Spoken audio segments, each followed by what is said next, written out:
Acts chapter 18, founding the Corinthian church. After this, he left Athens and went to Corinth, where he found a Jewish man named Aquila, a native of Pontus, who had recently come from Italy with his wife Priscilla, because Claudius had ordered all the Jews to leave Rome. Paul came to them, and being of the same occupation, stayed with them and worked, for they were tent makers by trade. He reasoned in the synagogue every Sabbath, and tried to persuade both Jews and Greeks. When Silas and Timothy came down from Macedonia, Paul was occupied with preaching the message and solemnly testified to the Jews that Jesus is the Messiah. But when they resisted and blasphemed, he shook his robe and told them, "Your blood is on your own heads. I am innocent. From now on I will go to the Gentiles." So he left there and went to the house of a man named Titius Justus, a worshiper of God, whose house was next door to the synagogue. Crispus, the leader of the synagogue, believed the Lord, along with his whole household. Many of the Corinthians, when they heard, believed and were baptized. Then the Lord said to Paul in a night vision, "Don't be afraid, but keep on speaking and don't be silent, for I am with you, and no one will lay a hand on you to hurt you, because I have made many people in this city." And he stayed there 1 year and 6 months, teaching the word of God among them. While Gallio was proconsul of Achaia, the Jews made a united attack against Paul and brought him to the judge's bench. "This man," they said, "persuades people to worship God contrary to the law."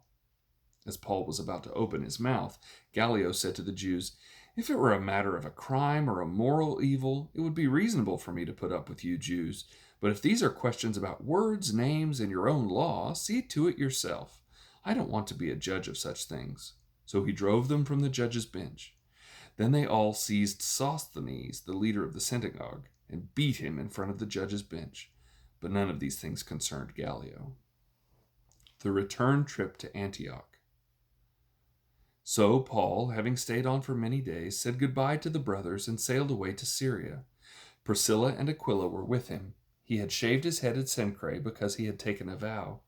When they reached Ephesus, he left them there, but he himself entered the synagogue and engaged in discussion with the Jews. And though they asked him to stay for a longer time, he declined. But he said goodbye and stated, "I'll come back to you again if God wills." Then he set sail from Ephesus.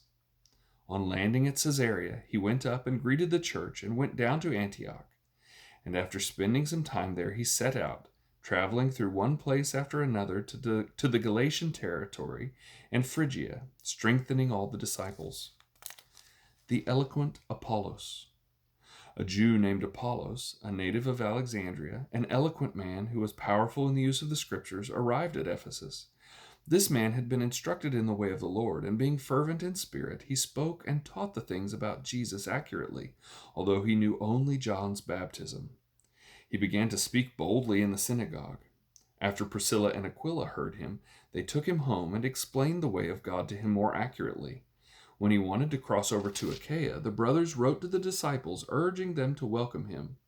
After he arrived, he greatly helped those who had believed through grace, for he vigorously refuted the Jews in public, demonstrating through the scriptures that Jesus is the Messiah.